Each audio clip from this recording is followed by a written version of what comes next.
السلام علیکم ورحمۃ اللہ وبرکاتہ. اعوذ باللہ السمیع العلیم من الشیطان الرجیم من ہمزہ ونفخہ ونفثہ.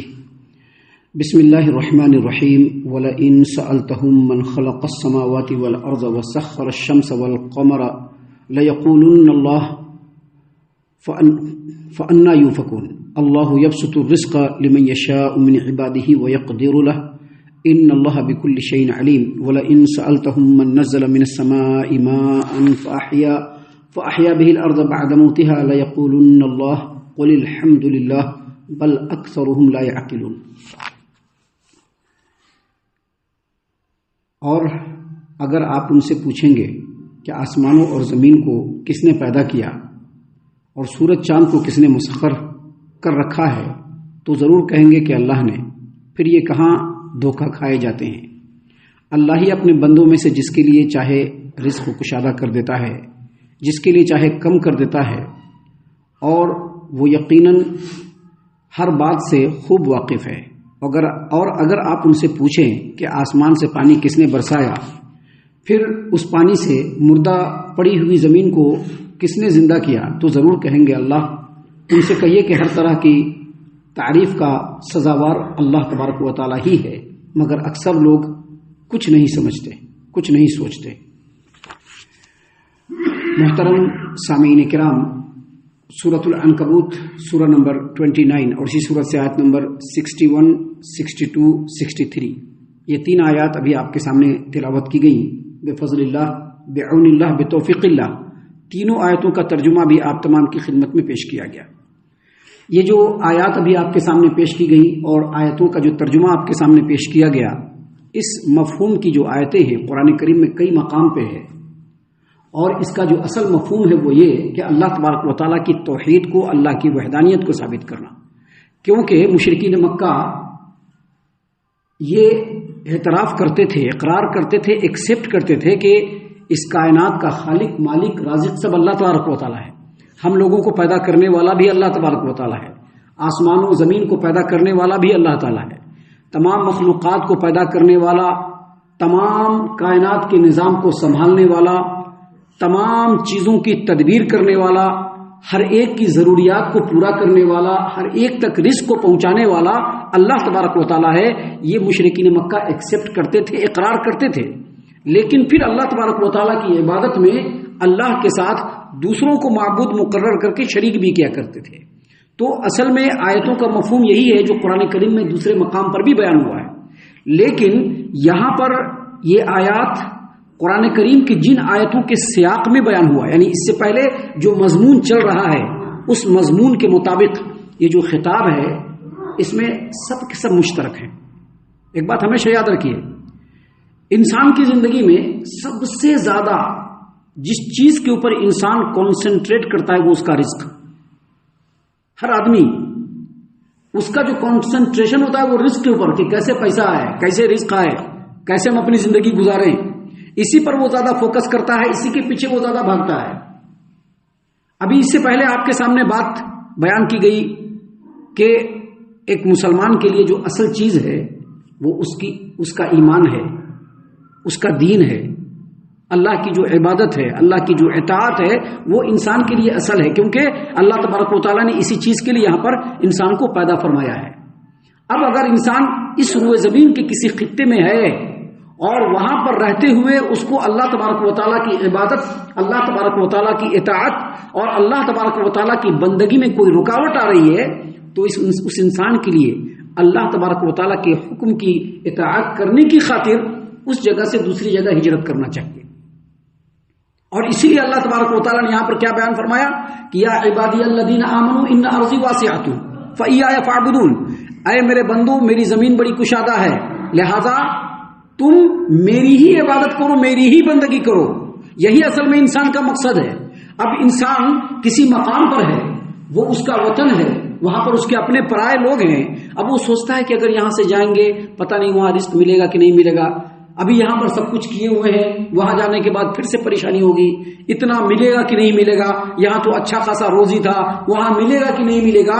اللہ نے کہا کہ روزی کے بارے میں تم کو نہیں سوچنا ہے۔ اللہ نے کیا فرمایا دیکھیے، وَلَئِن سَأَلْتَهُمْ مَنْ خَلَقَ السَّمَاوَاتِ وَالْأَرْضَ وَسَخَّرَ الشَّمْسَ وَالْقَمَرَ لَيَقُولُنَّ اللَّهُ فَأَنَّىٰ يُؤْفَكُونَ۔ اگر آپ ان سے پوچھیں کہ آسمانوں اور زمین کو کس نے پیدا کیا، سورج اور چاند کو کس نے مسخر کیا، تو وہ ضرور کہیں گے کہ اللہ تبارک و تعالیٰ۔ پھر وہ لوگ کہاں بہہ کے جا رہے ہیں؟ مطلب یہ ہے کہ اس خطاب میں تمام کے تمام مشترک ہیں، مشرک ہو، مومن ہو، مہاجر ہو، غیر ہو، جو بھی ہو، سب اس میں مشترک ہے۔ اللہ تبارک و تعالیٰ نے یہاں پر خاص طور سے مہاجرین کو کہا، کیا کہا کہ آسمانوں کا پیدا کرنے والا اللہ تبارک و تعالیٰ ہے، زمین کا پیدا کرنے والا اللہ تبارک و تعالیٰ ہے، سورج اور چاند کو اللہ تبارک و تعالیٰ نے پیدا کیا، اس کائنات کے نظام کو اللہ تبارک و تعالیٰ نے پیدا کیا، ہر چیز کو پیدا کر کے ان کے کام پر اللہ نے لگایا۔ انسان کی جو زندگی کی ضروریات ہیں، ان تمام ضروریات کو اللہ نے اسی کائنات کے نظام سے جوڑ دیا ہے۔ ابھی ہم کو سونا ہے، ہم کو اگر سونا ہے تو کیا چاہیے؟ رات چاہیے، اللہ نے رات بنا دیا اسی نظام میں۔ ہم کو جگنا ہے، کام کرنا ہے، محنت کرنا ہے، ہم کو روشنی چاہیے، اللہ نے اسی میں بنا دیا وہ نظام۔ کھانا چاہیے، اللہ نے بارش برسایا، زمین پہ پڑا، جس کی پوری وضاحت قرآن کریم میں ایک مقام پہ نہیں کئی مقام پہ ہے۔ تو اللہ تبارک و تعالیٰ نے یہاں پر بتلایا ہے کہ انسان کی ضروریات جو ہے وہ اللہ تبارک و تعالیٰ نے اسی نظام سے کنیکٹ کر دیا ہے، جوڑ دیا ہے۔ اور انہی ضروریات میں سے ایک ضرورت کیا ہے؟ کھانے پینے کی ضرورت، رزق کی ضرورت، اور اس کے لیے اللہ نے پورا نظام بنایا ہے۔ اور پورا نظام صرف ٹپٹور میں نہیں بنایا ہے، کیا بنایا ہے؟ کیا ٹمکور میں صرف نہیں بنایا ہے، کرناٹک میں صرف نہیں بنایا ہے، آندھرا اور تلنگانہ میں صرف نہیں بنایا ہے، بہار اور یوپی میں صرف نہیں بنایا ہے۔ اللہ نے اس نظام کو اپنے اس پورے روئے زمین کے تمام خطے میں بنایا ہے۔ اسی لیے اللہ تبارک و تعالیٰ نے یہاں پر بیان فرمایا ہے کہ اگر اللہ تبارک و تعالیٰ کے لیے ایک مقام کو چھوڑ کر کے دوسرے مقام پر جانا پڑے تو گھبراؤ نہیں، کیونکہ جو نظام اللہ نے یہاں پر رکھا ہے وہی نظام اللہ نے دوسرے مقام پر بھی رکھا ہے۔ یہ ساری باتیں اللہ تبارک و تعالیٰ صحابہ کرام کے زمانے میں نازل فرما رہا ہے، کیونکہ ان کو ہجرت کرنا ہے، ان کو مکہ سے مدینہ آنا ہے، مکہ سے حبشہ جانا ہے۔ یہ تمام باتیں اللہ تبارک و تعالیٰ یہاں پر بیان فرما رہا ہے کہ اگر یہاں سے تم جاتے ہو تو وہاں بھی رزق کا یہی نظام ہوگا جو یہاں پر ہے، اور جو تمہارا مقدر ہے اللہ تبارک و تعالیٰ وہاں پر بھی وہی دے گا۔ یہ اگر ان آیتوں کے سیاق میں سمجھے تو آیت کا مفہوم یہ ہے۔ اگر اس کا خطاب مشرکین کو سمجھا جائے کہ اللہ تعالیٰ نے یہ خطاب مشرکین کو کہا ہے، کیونکہ مشرکین جو ہے وہ اللہ کے مقابلے میں دوسروں کو اللہ کا معبود بنا کر کے اللہ تبارک و تعالیٰ کی عبادت میں شریک ٹھہراتا ہے، اللہ کا مد مقابل ٹھہراتا ہے۔ اگر یہ سمجھا جائے کہ یہاں پر مخاطب جو ہے وہ مشرکین ہے، تو یہاں پر اللہ تبارک و تعالیٰ نے کہا کہ اگر مشرکین سے پوچھئے تو وہ بھی یہی بولیں گے۔ تو اب آپ ان سے پوچھئے کہ جب تمہاری زندگی اور زندگی کے بقا کا تمام سامان اللہ عز و جل نے مہیا کیا، تو پھر اللہ کو چھوڑ کر دوسروں کو معبود مقرر کر کے اللہ کا شریک اور مد مقابل کیوں ٹھہرایا؟ کہاں بہ کے جا رہے ہو؟ کہاں بٹ کے جا رہے ہو؟ اسی چیز کو اللہ نے فرمایا کہ وَلَئِن سَأَلْتَهُمْ مَنْ خَلَقَ السَّمَاوَاتِ وَالْأَرْضَ وَسَخَّرَ الشَّمْسَ وَالْقَمَرَ لَيَقُولُنَّ اللَّهُ فَأَنَّىٰ يُؤْفَكُونَ۔ اگر آپ ان سے پوچھیں کہ آسمانوں اور زمین کو کس نے پیدا کیا اور سورج اور چاند کو کس نے مسخر کر رکھا ہے، تو وہ ضرور کہیں گے اللہ تبارک و تعالیٰ۔ پھر یہ کہاں دھوکہ کھائے جا رہے ہیں، کہاں بہ کے جا رہے ہیں، کہاں بٹ کے جا رہے ہیں؟ آگے اللہ تبارک و تعالیٰ نے کہا کہ اللہ یبسط الرزق لمن یشاء من عباده ویقدر له ان اللہ بکل شیء علیم۔ اللہ عز و جل جس کے لیے چاہے اس کے رزق کو کشادہ کر دے۔ ابھی کسی کو ہر طرف سے پیسہ آ رہا ہے، اس کی کوئی قابلیت نہیں ہے۔ بڑے بڑے قابل لوگ دنیا میں پوری زندگی جوتا گھستے ہوئے چلے جاتے ہیں، لیکن ان کو کچھ بھی نہیں ملتا ہے، کچھ نہیں ملتا ہے، کچھ نہیں ملتا ہے۔ بڑے قابل ہوتے ہیں، قابلیت میں بڑے اعلیٰ مقام پر ہوتے ہیں، لیکن پوری زندگی جوتا گھس گھس کر کے، دماغ کو جلا جلا کر کے، دل کو بالکل سجا سجا کر کے پوری زندگی گزار دیتے ہیں، لیکن نہیں ملتا ہے۔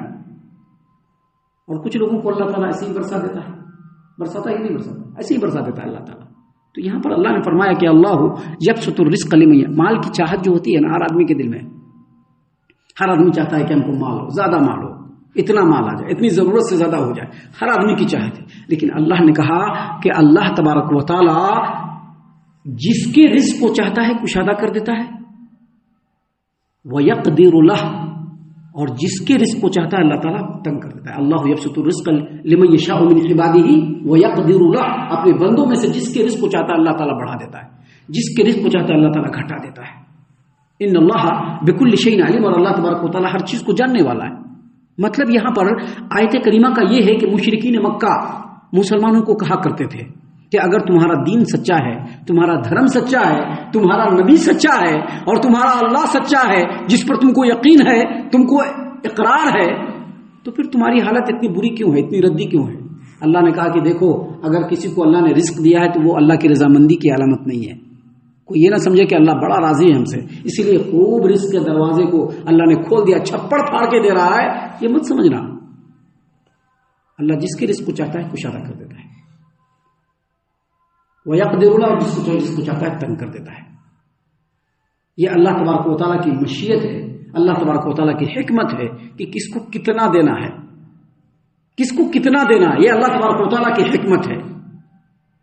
اور اللہ نے آگے فرمایا کہ ان اللہ بكل شيء علیم، اور اللہ تبارک و تعالیٰ ہر چیز کو جانتا ہے، خوب معلوم ہے کہ اس کو اتنا چاہیے، اس کو اتنا چاہیے، اللہ کو معلوم ہے.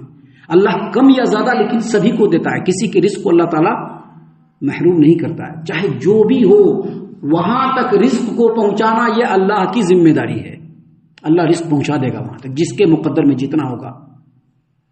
اس لیے اللہ تبارک و تعالیٰ نے یہاں پر خاص طور سے مسلمانوں کو، مہاجرین کو یہ کہا کہ بھائی رزق کے لیے زیادہ مرنے کی ضرورت نہیں ہے، اللہ تمہارا رزق تم تک پہنچا دے گا. سامعین کرام، اس کے بعد اللہ تبارک و تعالیٰ نے مزید کہا، اسی بات کو پھر سے ذرا دوسرے اسلوب اور دوسرے پیرائے میں اللہ تبارک و تعالیٰ نے بیان فرمایا کہ وَلَئِن سَأَلْتَهُم مَّن نَّزَّلَ مِنَ السَّمَاءِ مَاءً فَأَحْيَا بِهِ الْأَرْضَ بَعْدَ مَوْتِهَا لَيَقُولُنَّ اللَّهُ قُلِ الْحَمْدُ لِلَّهِ بَلْ أَكْثَرُهُمْ لَا يَعْقِلُونَ. اور اگر آپ ان سے پوچھیں کہ آسمان سے پانی کس نے برسایا، پھر اس پانی سے مردہ پڑی ہوئی زمین کو کس نے زندہ کیا، کہیں گے اللہ تبارک و تعالیٰ. کہیے الحمدللہ، کہیے الحمدللہ. بل اکثرهم لا يعقلون، لیکن اکثر لوگ نہیں سمجھتے. مطلب کیا ہے اس کا؟ مطلب یہ ہے کہ اللہ تبارک و تعالیٰ جو آسمان سے بارش برساتا ہے، اس کے لیے اللہ تبارک و تعالیٰ نے جتنی مخلوقات کو مقرر کر کے رکھا ہے، اور پھر وہ بارش جب برستی ہے اور زمین جو بالکل سوکھی اور بنجر بنی ہوئی ہے، اس زمین پر جب وہ بارش کے قطرات اور بوندے پڑتے ہیں اور پھر اس کے اندر تازگی اور رویدگی جو آتی ہے، اور پھر وہاں سے اللہ تبارک و تعالیٰ مختلف قسم کے پھل پھول کے درخت، غلے، اناج اور مختلف چارے کو جو اللہ تبارک و تعالیٰ پیدا فرماتا ہے، اس سے کتنے فوائد ہیں، کتنے منافع ہیں. اگر اس پر انسان غور کرے تو بے اختیار کیا نکلے گا؟ الحمدللہ. کیونکہ سارا کام کرنے والا کون ہے؟ اللہ عز و جل. عرب کے اندر ایک کہاوت ہے، عربی اعتبار سے ایک مقولہ ہے کہ جب کسی چیز کو ثابت کرنے کے لیے دلیل قاطع رکھ دیا جائے تو اس کے بعد کہا جاتا ہے الحمدللہ. کیونکہ دلیل کو رکھنے کی بھی صلاحیت کسی کے اندر اگر دیا ہے تو کس نے دیا ہے؟ اللہ تبارک و تعالیٰ نے دیا ہے، دوسرے نے نہیں دیا ہے. اگر کوئی کسی کے سامنے دلیل رکھتا ہے اور بھرپور انداز میں رکھتا ہے اور اس سے حجت تمام ہو جاتی ہے تو وہ دینے والا کون ہے؟ طاقت اللہ تبارک و تعالیٰ. اس لیے کیا ہے؟ الحمدللہ. بل اکثرهم لا يعقلون، لیکن اکثر لوگ نہیں سمجھتے اس چیز کو.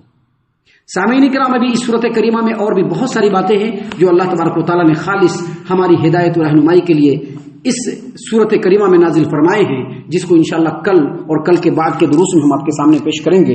ہم اللہ سے دعا کرتے ہیں کہ اللہ تعالی ہم تمام کو ان باتوں کے اوپر خوب غور و فکر اور تدبر کرنے کے ساتھ ساتھ ان باتوں پر عمل کرنے کی بھی توفیق عنایت فرمائے. آمین. اللہ تعالی ہم تمام کو صحیح معنوں میں پکا سچا مومن مسلمان بنائے، اللہ اور اس کے رسول صلی اللہ علیہ وسلم کی اطاعت و فرما برداری کرنے والا بنائے، صحابہ کرام رضی اللہ عنہم کے طریقے پر چلنے والا بنائے، جنت الفردوس میں جگہ عطا فرمائے. اے اللہ ہم تمام کو جہنم سے پناہ دے، اے رب العالمین ہم تمام کو جہنم سے پناہ دے، اے مالک الملک ہم تمام کو جہنم سے پناہ دے. آمین یا رب العالمین. وما علینا الا البلاغ المبین.